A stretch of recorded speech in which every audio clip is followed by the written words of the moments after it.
efetivo. Então, vamos a um exemplo. Ó. Qual das taxas a seguir é a melhor caso você esteja pensando em abrir uma caderneta de poupança? Então, vamos pensar. O Banco A, ele fornece 15% ao ano capitalizado diariamente. Então, essa é uma taxa nominal, porque ó, o período aqui da taxa difere do período de capitalização. Ou é melhor no Banco B, que tem uma taxa de 15,5% ao ano capitalizado trimestralmente ou 16% ao ano capitalizado anualmente. Notem que aqui, ó, 16% ao ano capitalizado anualmente, eu já tenho uma taxa efetiva. Tá? Então, com essa eu não vou precisar fazer cálculos, eu vou transformar as demais em taxa efetiva para poder comparar as alternativas. Então, o primeiro passo, calcular as taxas efetivas anuais equivalentes. Então, ó, a taxa efetiva anual do Banco A vai ser igual a 0,15 dividido por 360, porque a capitalização ela é diária, então no ano eu vou utilizar o ano comercial com 360 dias. Então eu vou dividir por 360 e elevar essa somatória a 360 e subtrair o número 1. Então para o Banco A eu tenho que a taxa efetiva ao ano, correspondente àquela taxa nominal de 15% ao ano capitalizado diariamente, é de 16,18% ao ano. Vou fazer o mesmo cálculo para o Banco B, que é 15,5% capitalizado trimestralmente, eu tenho 4 trimestres. Então, eu vou elevar a 4 e dividir por 4, eu chego a uma taxa de 16,42% ao ano. E a outra taxa, que já era uma taxa efetiva, mas se a gente substituir na equação, a gente chega nesse mesmo resultado, 0,16 dividido por 1, que é uma única capitalização ao ano elevado a 1 menos 1. Então, a gente chega aos 16% ao ano. Agora, ó, comparando as taxas, aquele banco que me oferece a maior taxa efetiva, no caso de uma aplicação, é a melhor solução. Então, eu optaria pelo Banco B, porque vai render mais o meu dinheiro. Se a gente estivesse analisando, ao invés de uma aplicação, um empréstimo, a gente optaria por a menor taxa. Então, optaria pelo Banco C, no caso, se fosse um empréstimo. Então, para a aplicação, eu opto pela maior taxa, porque terá um maior rendimento. Para empréstimo, eu opto pela menor taxa efetiva, porque terá uma menor incidência de juros. E fato. A frequência das capitalizações de uma taxa nominal afeta o montante de uma aplicação. Quanto maior a frequência, maior será o montante final e maior será também a taxa efetiva ganha ou paga na operação. Então, quanto mais a quantidade de capitalizações que a gente tem, maior será o montante final e maior será a taxa efetiva ganha ou paga na operação. Então, aqui a gente pode ver isso, ó. Vamos considerar um valor aplicado de 100 unidades monetárias e uma taxa nominal de 10% ao ano aplicado durante 2 anos. Então, aqui, ó, vamos considerar a capitalização anual uma vez ao ano, a capitalização semestral, quando a gente capitaliza 2 vezes ao ano, a mensal, capitalização de 12 vezes ao ano e a diária, capitalização de 360 vezes ao ano.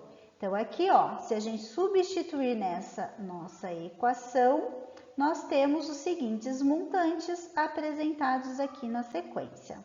Tá? E aqui, ó, a taxa efetiva, se a gente calcular a taxa efetiva, nós vamos verificar que quanto maior o número de capitalizações, maior é a taxa efetiva. Consequentemente, maior também será o montante. Então, ó, a capitalização diária foi o que retornou um maior montante durante o período de 2 anos que foi aplicado aqui, tá bom? E aí temos também a equivalência entre as taxas de juros. Então, duas taxas são ditas equivalentes quando incidindo sobre o mesmo capital durante o mesmo período de tempo, produzem montantes iguais pelo regime de capitalização de juros compostos. Então, aqui, ó, para eu fazer a equivalência de taxas, eu vou 1 mais a taxa ao ano é igual a 1 mais a taxa ao semestre dividido, elevado a 2. Por que elevado a 2? Porque, ó, em um ano, eu sempre estou comparando aqui com a taxa anual. Em um ano, eu tenho 2 semestres. Então, a minha taxa semestral equivalente à minha taxa anual vai ser igual a 1 mais a taxa anual igual a 1 mais a taxa semestral elevado ao quadrado. Se eu quiser fazer a taxa trimestral equivalente à minha taxa anual, então eu vou fazer 1 mais a taxa anual igual a 1 mais a taxa semestral elevado à quarta. Se eu quiser a minha equivalente mensal a uma taxa anual, 1 mais I ao ano vai ser igual a 1 mais a taxa mensal elevado a 12. Se eu quiser a equivalente diária a uma taxa anual, 1 mais a taxa anual elevado a 360. Então, se eu comparar com o ano, eu sempre vou elevar a quantidade de períodos que cabe no ano para eu fazer a taxa equivalente. E aqui, por exemplo, se eu quiser comparar a taxa semestral com a taxa trimestral, então vou fazer 1 mais a taxa ao semestre igual a quantos trimestres eu tenho em um semestre? Eu tenho 2. Então, igual 1 mais a taxa trimestral elevado ao quadrado. E assim por diante. E em relação à taxa de juros aparente e taxa de juros real. A taxa aparente é a que vigora nas operações correntes. Então, se você vai fazer uma aplicação, ele fala que a taxa de juros é de 10% ao ano. Essa é a taxa aparente. A taxa real, ela é calculada depois que se tira os juros dessa taxa aparente, ou depois que se tiram os efeitos inflacionários da taxa aparente, porque a gente tem a inflação período a período. Então, como que a gente faz para calcular a taxa que realmente aconteceu? Então, vamos supor assim, ó, que eu falo que os juros da poupança rende 0,5% ao mês. Só que, na verdade, ele não está rendendo esse valor, porque eu preciso tirar a inflação desse período. Então, ó, 1 mais a taxa de juros, que é a taxa aparente que nos informa nas operações financeiras, será igual a 1 mais a taxa real vezes 1 mais a inflação. Então, dessa maneira, a gente consegue calcular o quanto foi que realmente rendeu aquele dinheiro, seja em termos de rendimento ou em termos de juros.